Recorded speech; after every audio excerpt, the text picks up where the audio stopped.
silent as a shadow, clinging high in the canopy. Danger lurks. Get too close and it will leap, diving through the air with sharp precision. Its eyes lock onto its prey in the seconds before impact. Calculated. Deadly. Gravity becomes its weapon as it descends with lethal grace. Claws extended, fangs bared. Force of nature cloaked in camouflage. The forest barely stirs in its wake, save for the thud of its landing. A swift end. Preventable, but only if one stops to search the trees. I don't often play Herrera. Although I find the drop bear moments fun, I don't generally have the patience to sit in one place for very long, waiting on other players to come to me. However, with a project I needed to work on sitting nearby, and honestly feeling a bit burnt out on playing my usual 4 go-to dinos, I decided it was time to get off the ground and spend some time in the trees. With my life beginning on the southern beach, I got started by eating turtles and crabs. There's a lot of both currently, so many in fact that a peace-loving tree lizard could plausibly live their entire life there without worry. I'm not a peace-loving tree lizard, though. I seek chaos. Which is why, as soon as I was grown enough, I left the beach and moved inland. I had a very specific territory in mind, but I had to run through very hostile territory to get there. I paused beside the salt pond in South, scavenging from a dead baby trike that by some miracle still had viable organs in it.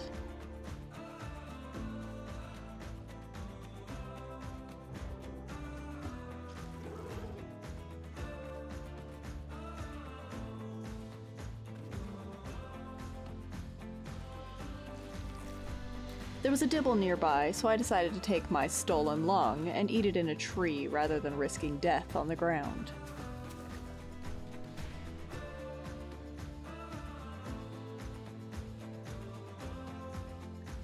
With free food below me, I returned to the tree over the trike body.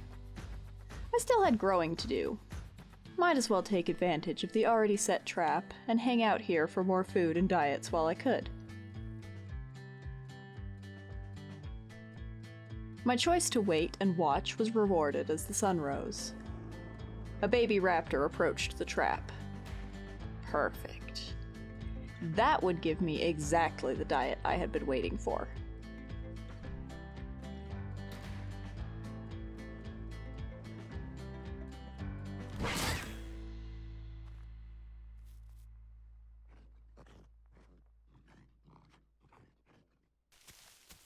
By the time night fell again, I was nearly to my chosen spot. Not much more than a puddle in the woods. Too shallow to house a dino, but with plenty of trees for me to take advantage of while my potential prey drank unaware and unguarded. I picked my first leaping point. It wasn't very covered. Not covered at all, honestly. Since when do gamers ever bother to look up? That answer came when morning hit. A pair of passing packies stopped to drink and spotted me immediately. Well, shoot. Okay, I needed to rethink where I was going to lurk then. Being spotted meant missing jumps and dying. I had to find better cover.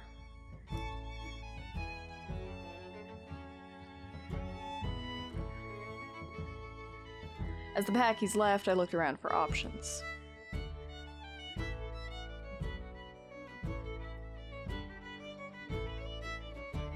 The next tree over had the perfect spot. A branch touched the trunk of the tree, providing leafy canopy to hide inside. Beautiful. Sure, I couldn't see the puddle as well as I'd like, but I use my ears long before I use my eyes when I'm hunting. I could make this work. It wasn't horribly long before my next potential victim came to drink. With the foliage in my face, it was difficult to pinpoint exactly where he was.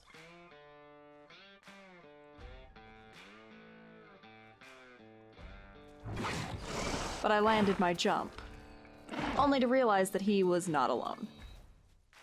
Luckily for me, the reaction times of the other raptors were minutely slower than my own panicked race for the nearest tree. With a bit of trial and error, I finally ended up in a spot to lie down safely and wait for the pack to leave, so I could enjoy the spoils of my hunt. Luckily, they didn't try to stick around and guard their dead packmate. I appreciated that. Pickings were scarce for the remainder of the day, and when I logged back in, I was grateful to spot a young dilo almost immediately. I didn't fear starvation. I could always make my way to the beach or target a deer in the woods behind me. But I would much rather eat something with delicious organs, you know?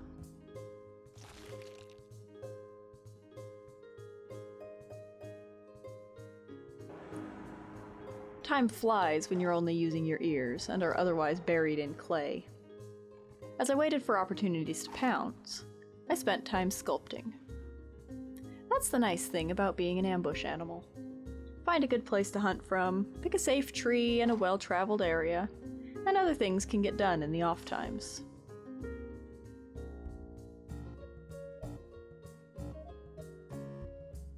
As I watched, a pair of pteranodons came in for a landing. I had a choice to make. Jump only one of them, and risk the other getting mad and attacking me. Ignore them and risk no other options coming along, or wait and hope that they got close enough together that I could hit them both with one jump.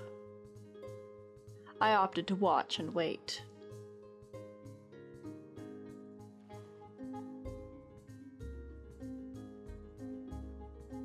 That waiting was rewarded. They came together to drink sweetly in the same spot. A potential nesting pair. I sent them to Valhalla together. And the prosperity continued. I'd chosen my territory well. Every time my food started to get too low, something would happen along. When an adult Carno dropped by, I knew it wouldn't be an easy one-drop kill. But if I aimed for the head and then kept it moving... Oh, he had a baby. My drop killed it. Well, no sense risking myself to hunt the adult now. That adult seemed quite unbothered by the loss of his ward. Less responsibility, I guess.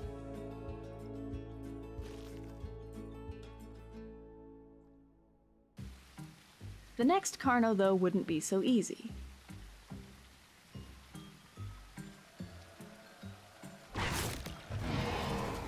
I landed my jump on his head and moved up into the trees to avoid retaliation. Unbothered, the Carno casually trotted away down the hill and around the corner. Where was he going?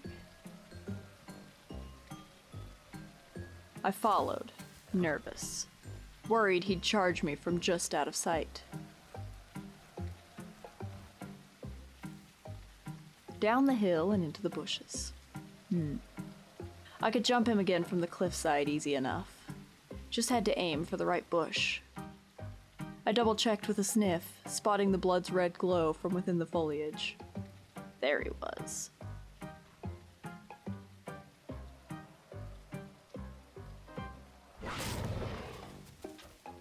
Back up the next tree. I was nervous about taking a hit. Herreras can't withstand much damage. I got up and turned to look back, see if I could spot where he'd move to next. But I didn't see a blood trail moving away anywhere. I jumped again, and he was still in the bush. What was he doing? I don't know if he went AFK or what, but if he'd simply crashed, surely he'd be standing idle instead of sitting, right? Anyway, I wasn't going to pass up on a delicious Carno heart when they're so heavily overpopulated right now.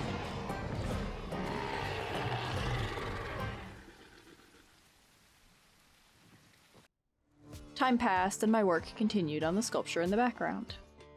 I was making good progress now, and then I heard someone else approach my puddle. A young Cerrado. Nice. though my jump wasn't as perfect as it should have been. That's okay, though. A little bit of ground fighting is always a nice change, in my personal opinion. And so the deadly drop bear continued her work of destruction, wreaking havoc on the safety of the puddle so many people tried to use to avoid the dinos in deeper ponds.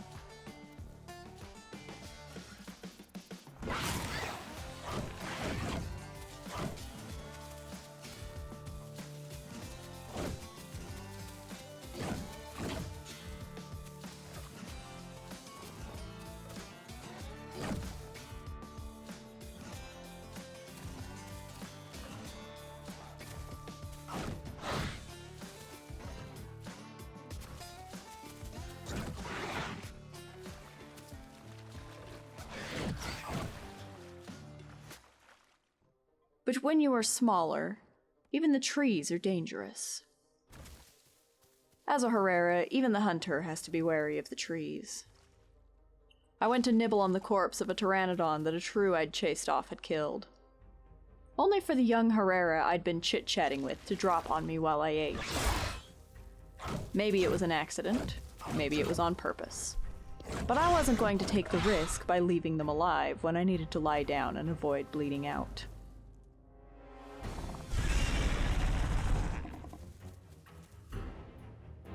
An unfortunate raptor in the middle of a pack was my next target. Dropped and back to the menu screen. He was followed by a dilo. I'd gotten quite effective at moving around on my tree by this point. I'd spent so many hours up there.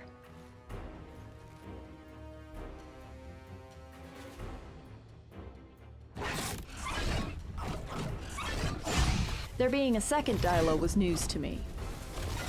With a shriek of terror that made my youngest child giggle, I rushed up the tree to safety and to wait out the venom.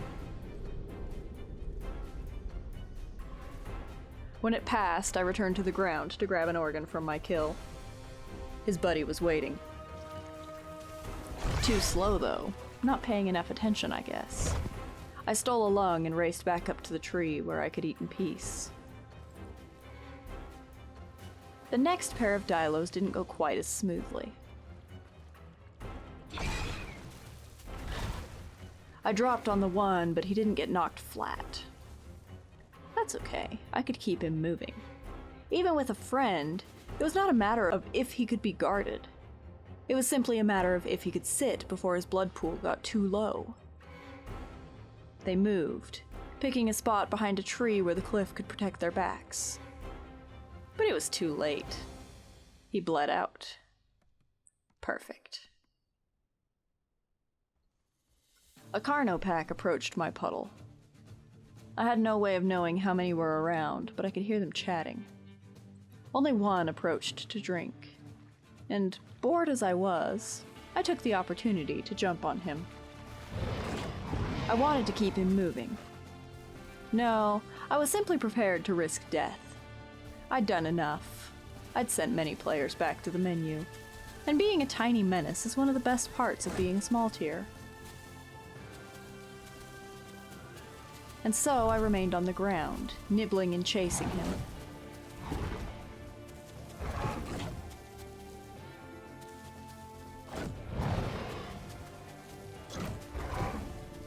There was a weird sliding movement, but as it wasn't consistently happening, it was just an animation failure glitch.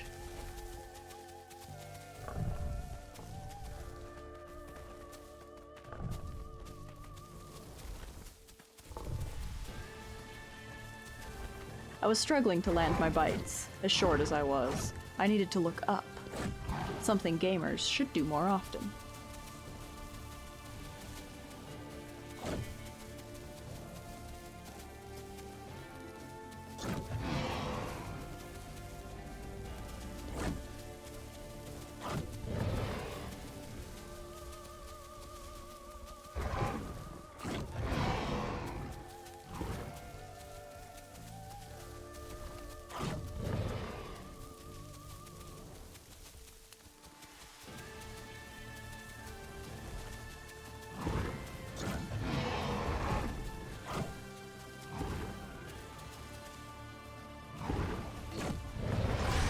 When I took a bite, I knew the best move would be to back off.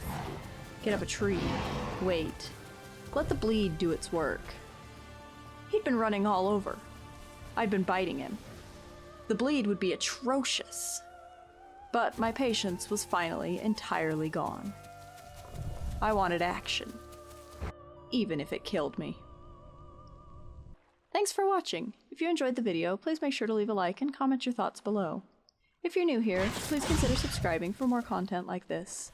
Thanks, and I'll see you again soon.